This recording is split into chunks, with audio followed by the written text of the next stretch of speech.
What is up, everybody? Welcome back to Team Fish Knuckles YouTube channel. Today we're doing a regionals question and answer video. This time we have Andrew's second place interview at Seattle Regionals. And as you see, day one, he decided to play Landers, Lucario, Dedenne, Crobat, or like he says Fighting Backs. I guess Fighting Backs is easier to say. But so Hawlucha, Flying Press, 6, but only attacks the EX, and attacks not affected by weakness or resistance.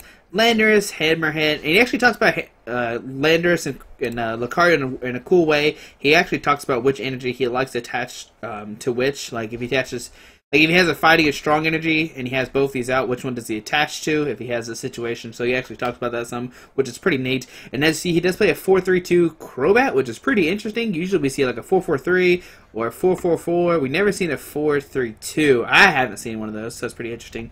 The Acrobike seemed really cool. We talk about that some. I asked about the one repeat ball and asked about the 2 fighting and 1 silent lab. But if you just hold on 1 second, we'll see his day 2 list. Alright, so for day 2, all Andrew did was cut out an Ultra Ball and the Repeat Ball for 2 Level Ball. Now Level Ball says, search your deck for a Pokemon with 90 HP or less, reveal it and put it into your hand, which is pretty cool because you get a Hawluchas, Dedenne, Zubat, and Golbat. Yeah, so you can get all those Pokemon out with the 2 Level Ball. Now I'm trying to... There we go. I have 4 strong energies. But like I said, same exact list, just cut down an Ultra Ball and Level Ball. But hopefully you enjoyed the interview and thanks for watching. What is up, everybody? Welcome back to the Team Fish Knuckles YouTube channel. Today we're doing a regionals question and answer video. And what's your name? Andrew Jackson. And what regionals are we talking about? The Washington-Seattle regionals. Okay. So we know that you play the Fighting Bats deck, but what were some of the decks that you played against in Swiss, and did you win or lose against them? My first match was against a mirror match, running the Karina version, as opposed to my version, which is more aggressive. I've played a lot against the Karina version because I was considering playing it initially, but I don't like the deck at all, and it was a pretty easy match in my victory. I played against Exeggutor, which I beat. I played against Virizion, Genesect Mew. I think it ran Toad, but I never saw it. I beat it before that came out. Okay. I played against... the loss that I had was to a Suicune Seismitoad deck, where I managed to... Yeah, not a great matchup, and I prized my 4th Versus Seeker in Game 1, or I was counting on that for the Lysander's trump card, and just prized the Lysander's trump card itself, Game 2, just like, we're out. I played against a lot of Yveltal, and if you've seen my deck list, I'm sure it's on the screen at the moment, or at some point in time it was on the screen. Yeah. I ran Dedenne, and that card came clutch all day. I played it at States and never used it. I used it so much this tournament, it definitely won its inclusion. When I played against Eggs, I actually used it for entrainment on Game 2 to get 2 Zubat, and then the next turn I was able to have the 3 Zubat in play and kill multiple Executes, which was very clutch. Yeah, I played against a couple of Manectrics too, which is just such an easy matchup. I went back through looking at what I played and trying to think of all the games that happened. I don't remember a single play I made against the Swiss Manectric. I don't even remember him being there. I just played the deck. It was like solitaire. Yeah. Okay. Yeah. So did you end up overall going X-1-1? I went 6-1-1. 6-1-1? At the end of the day. The tie was the ID at the very end of the game. Okay. So going into day 2, why did you decide to play like the same deck but to switch over to the level balls? So day 2, I went in ready to make top cut by winning with the deck that I made. I have no practice at all in Expanded. I have never played a single game of Expanded. I didn't bring cards for Expanded. I have no idea what happens in Expanded. So I got back, the tournament ended like 10:30. I got back to where I was staying at midnight. So the play for Extended tomorrow, 9 a.m., was let's look up a couple of your videos, see what Expanded is, see a whole bunch of nonsense that I cannot build and I don't know how to play against, toss in a couple level ball. Okay, so going to top 8, what happened? Top 8 is a story. So I was paired up against the Execute player I played in round 6 of Swiss. And I beat him 2-0 pretty easily. I ran a Silent Lab in my deck, and I just held that until I was attacking every game. It was like, even if I had Juniper, it wasn't worth it. Wait until I have the attack off that I need. And so I beat him 2-0, and he was like, man, you did really well against me. I've never played this and had it be so out of my favor. And I was like, that's how it is, man. So I was paired against him, and he was here at the players' meeting, and the last thing he says to me is like, good luck tomorrow, man. I was like, well, never played Expanded, so this should be pretty quick for you. And he was like, I don't know, man, you're in my head. He didn't show up. He did not show up for day 2. So I got scooped into glass, as the judge called it, and top 8 was nothing.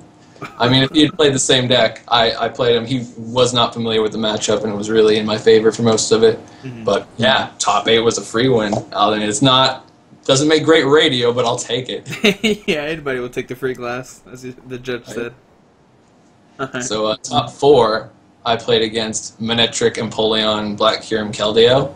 And I play tested against that deck a lot. I think that it's one of the stronger variants of Manectric against my deck, ideally, but it's so easy to beat. Like, instead of going Landorus, game 1, I set up the Lucario, attach a strong energy to it, hit the active, I attach another strong energy, I attach the Muscle Band, I play some Crobat damage, and I was able to kill the Empoleon in 1 hit. Okay. And so it was like that was his entire strategy against me. So he attaches an energy, and I just Lysander whatever he attached the energy to. I'm pretty sure in game 1, he knew that whatever he attached to was going to be taking damage, so he attached the Keldeo on the bench, and I just attached a 3rd strong energy. I sandered it up and knocked it out.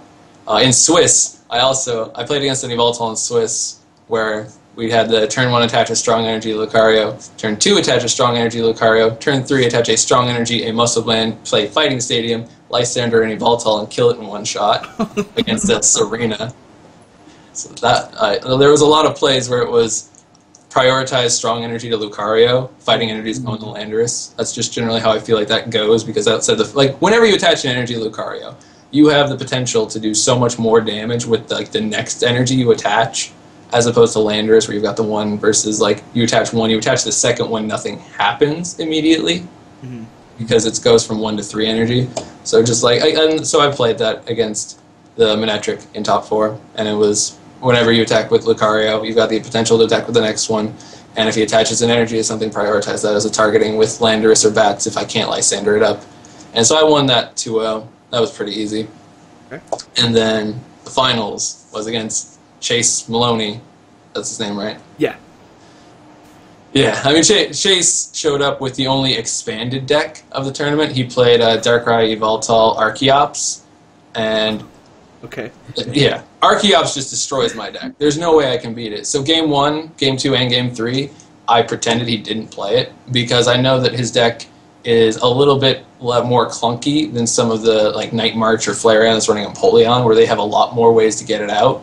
And so I was like, if he plays it down, I'm going to lose anyway. Let's just play this out like he doesn't get it. And he didn't get it game 1 or game 2. Game 1, I'm using Lucario to try and trade favorably. I get a Lysander off on a Darkrai to kill that, because he was using it for the free retreat. And I have the game board set where, and I think this is going to be on the bubble at some point, you'll be able to see. I've got the Deden and the Muscle Band in hand. I play him down. I play the Juniper. If I get the energy, I'm going to win, because I'm just going to knock him out. There's 14 cards left in my deck. I know 4 of them are energy. I draw 7 and I whiff everything.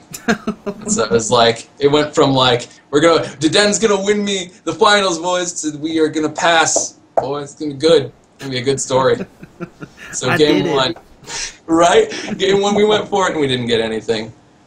So game 2, we just went the Lucario plan, where I just attach a bunch of energy and I Lysander a target. I think he started Jirachi, and it just was quickly in my favor. He didn't get Archeops out again. Game 3 was the only time he got out Archeops, and I'm pretty sure I had 3 Zubat on my board, which felt good. I convinced myself the plan to beat that just has to be Lysander it and kill it, because it doesn't actually resist fighting, even though it's a flying type. And I was like, that's just going to be how we do the game. And I went really hard on that concept, but I missed it and ended up losing. Okay. I mean, second place is still great, so congratulations. Yeah, no complaints with second. It's the best I've ever done in a tournament again. Yeah. Well, I guess I got some questions for your deck. For sure. So you played a 4-3-2 Crobat instead of a 4-4-3 or 4-3-3. Why did you play so few of Crobat? Crobat. So when I've played the deck, I know a lot of decks run the 4-4-3 version. I have never liked that. A lot of the time, early game, I will throw away Crobats as I see them. I Juniper a Crobat or a Golbat almost every game. I don't worry too much about it. The Crobats and Golbats, like the first Golbat you play is good for the early game. The first Crobat you play is okay for the early game too. But most of the time, the plan is either to AZ a full line of it. So what my ideal bench isn't 2 Golbats and a Crobat. It's a Zubat, a Golbat, and a Crobat. So that when I AZ or Super Scoop up the Crobat, I can play the entire line back down. And there are multiple games where I would just, when I'm attacking with Lucario and using his second attack, where you draw cards, I would AZ the Crobat line, play it all down, hit with that, and then I would just Versus Seeker AZ and do that again. I feel that's a much stronger setup to be in, where you have the entire damage board to manipulate, and it cuts off that extra 1/1 of space. Just because I play a deck much more aggressively, I will Juniper, I'll have the option to Colress for 6, and for 6 Juniper with cards that I know I'm going to need, and just Juniper anyway, because I figure the deck will eventually have to run Lysander's trump card. So I save 1 Versus Seeker for that, and outside of that, everything's expendable. Okay. Now, you talked about the Dini just a little bit, about how it did good against Evital, and then you used it for entrainment. But was there any other games that you used it for? No, when I played almost the same list at States, and when I used it at States, I never used a Den except for one time against Flareon, where I needed a non-EX attacker that could attack a non-EX Pokemon. So in that instance, it did the 40 I needed. I picked it up with bat damage. And so going into this tournament, it was the last slot that I filled. I was at the event, and I was holding it. I was holding another Repeat Ball. I was holding a Stunfisk. I was holding another Hawlucha. I was holding all these options of cards where it was like, what's going to be the 60th card slot? And I got it down to either the Stunfisk or the Deden, because I just wanted my non-EX attacker to attack non-EXs, and I flipped a coin, and it came up Deden. So I put Deden back in. I was like, okay, that's all right. But no, in every other match, I played it once against Executor. I played against 3 Evoltal decks at the tournament, though, and I played it against all of those. But everything else, I throw it away. But I throw away so many cards when I play the deck anyway. I run the 4 Acrobike, the 4 Ultra Ball, the 4 Juniper, the Versus Seeker, which is oftentimes just a Juniper as well. So I'm aggressively throwing away cards. I barely notice it. Okay. Now, speaking of the Acrobikes, why did you decide to play those in your deck? I think Acrobike personally, I think Acrobike's the strongest card pre-Shaman in the game. When it comes down to just card value, when you play the card, you're getting rid of a card. It gives you access to 2 cards. You're achieving 1 card, and you're throwing away 1 card. So you're getting 1 card access to 3 cards. Technically, Juniper is better, but you can only play 1 Juniper a turn. I can play 4 Acrobike in a turn, so I can burn 12 cards. Or I can gain access to 12 cards, whether it's to my hand, discard pile, or out of my hand. I consider all of that getting access to a card. So it's the strongest card that you can do multiple copies of on a turn before Shaman comes out. And Trainer's Mail. Trainer's Mail and Shaman are going to be crazy. Yeah, I think they were really great. Alright. So you did play the 1 Repeat Ball. What was that? When I played it at States, that was 1 Hypnotoxic Laser I ran to manipulate odd damage, because everything on the deck does plus 20s. So I didn't use it much. And I was trying to justify what the spot was, and it was a way to deal odd damage. And I just figured that getting access to a bat, I would overkill by the 10, and I would be better off with that. I know a lot of decks run the Karina Repeat Ball engine anyway, but I always feel like Ultra Ball is stronger, but it came down to, what if I run 4 Ultra Ball and a Repeat Ball? That seems even stronger still. Yeah. And I didn't use Repeat Ball too much. It definitely felt better in Expanded when they were level balls. That was great. I would run 4 Ultra Ball I would run like 3 Ultra Ball 4 level ball if I could. That felt great. But the Repeat Ball was okay. Mostly it got a Zubat, almost exclusively a Zubat. Like I got a Golbat once and a Lucario once. But it was another way to get out bats, which is all of what the deck is about, swarming the bats. Okay. Now you did play the 1 Silent Lab. What was that used for? Against the Execute matchup, it basically auto-won me that. He got out Mr. Mime turn 1 both games, and I played it on a turn where I was attacking with Landorus and dropping bats to the point where I knocked out an Executor and an Execute in 1 game, and just an Execute and an Execute in the other game. It's actually really good against Donphan, because they only run Fighting Stadium, and you don't want to give them access to Fighting Stadium since you can't hit them back. so it's kind of nice as a counter stadium there. Outside of that, it just acts like a counter stadium. It's decent against Keldeo as well. I had that against one of the Evoltal players where it was like shutting off their Keldeo. I think I even had that against the Manetric Keldeo where I stopped him being able to use that when that was his only way to retreat his active Jirachi. And it also stops Jirachi if I can get it down after mine. Mm-hmm. Okay. Now, you did only play 2 Super Scoop Ups. Did you ever want more than that? I understand why Super Scoop Up is a great card in the deck. It's so good when you actually get it. And it's really good because it's greedy. And that's what my deck feels like. It's very greedy. It's all about the tempo. It's all about I can do 1 energy. With a board of nothing, I can get out a 1-hit knockout, which is what I like about the deck. So when Super Scoop Up worked, it was great. I'm not good at flipping heads.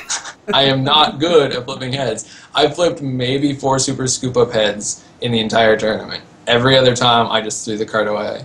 And I run the deck to the point where mid-game, I don't mind using the AZ if I can attack with Lucario. And so I tend to trust the AZ versus Seeker more. So while if I had 61, even if I had 61 slots in the deck, I don't think a 3rd Super Scoop Up would make it. I felt 2 was just enough so like ideally I could hit it if I needed it, but it didn't slow down the deck when I missed it. Okay. So I guess after playing regionals, would you make any changes to your list, or you think it's pretty solid? I played almost the same list at States. I played it at a league challenge, and I played it at this regionals where I got 2nd, and my teammate, Tim Scalland, also ran it at the tournament and got 11th with it. I feel like the list is pretty much, as far as playing this deck, I'm not sure if I would play this deck again for a tournament. I feel like it was a good call for the minute, but I wouldn't make too many changes to this deck, if any. The Deden is an optional spot if you know you don't have Evoltal in your meta, but it was a really good call for the tournament that I did, and I felt like it didn't hurt enough to take it out, so I wouldn't make any changes if I ran the deck again. Okay. Now, coming up in the new set, do you still think Fighting Bats has a chance, or do you think it will die off? I think bats in general are going to be a little too slow for a lot of what's happening. I also think people overestimate how much speed is going to matter, though. I think Lucario is still a solid card. Landorus is alright. There's going to be a lot of fighting resistance, which hurts it. I've been testing a lot of bats with things like Latios or Wobbuffet, and there's definitely potential for bats in the next format. I don't think fighting bats will be the most ideal combination of the cards, though. Like, fighting will just want to go faster, and bats will want to have something else unfair about the deck, whether it's attacking first or shutting off abilities, or being able to Gallade, where you just swipe across everything. It needs something different and unfair about the matchup. It's not good enough to just hit the 1 energy 70-30 anymore, because especially with Skyfield, where you're going to be able to like discard all the cards that like have damage. Like if I hit the Rayquaza and then they just throw it away and just play another one next turn, it's like, well, that's a lot of damage I have to put on something that already has a lot of HP, and then I don't knock it out. I feel like just faster attackers and Lysanders will be the way to do fighting, and bats will have something else to work with. Okay. So how many championship points are you at right now? We're at 197. Didn't go to a single cities this season, so my points are exclusively from states, regionals, and 1 league challenge. So, okay. Pretty good. Now, are you going to get any more regionals coming up? I don't believe I'm going to anymore. If I have I might try and swing to like the week 2 or the week 3. I definitely don't want to go to a week 4. I'm not quite prepared for that new format dropping in, but I might try and swing to the Ohio or Utah, whichever one that is, if I can. Okay. But more so focus on nationals as the place to be. So, if you were to go to regionals again in this, I guess in the old format, would you change decks, or would you still play the Landorus Bats? I think Landorus Bats is solid. It has a really weird Seismitoad matchup, and I definitely think it's unfavorable. But I don't feel like there's actually as much Toad, especially at regionals. There was not as much Toad. There's a lot more Executor. There's Rizian Genesects. There's Flareons I saw a lot of. There's Metal. There's Fairy. I feel like Seismitoad is waning, though it's not any worse than it was. And, I mean, it's a hard matchup. I would definitely consider changing decks, but if I played this is probably the list I would play again. Okay. Well, do you want to give me a shout-out to anybody? Again, another shout-out to Tim Scalland, my teammate and my support up there. Shout-out to you for showing me what expanded was. I appreciate it. I still don't agree too terribly much with expanded. Maybe that's old blood. Yeah, Not. I don't like it either, so it's okay. Like, I'd love expanded if it was its own tournament. Like, there was an expanded league challenge day 2, and that's great. But to like switch it halfway in events is not really something I think shows what the best deck for the tournament was, because it was a different tournament. Yeah. But I mean, that's a whole other thing. But yeah, shout out to you, Tim Scotland, Corvallis, Oregon, boys. Not a big represented city, but we're gonna go there. Alrighty, man. Well, thank you so much for doing this. Good luck at, I guess, the regionals if you go up, and I'll see you at nationals. All right, man. I'll see you there. Alrighty, take care. Take care.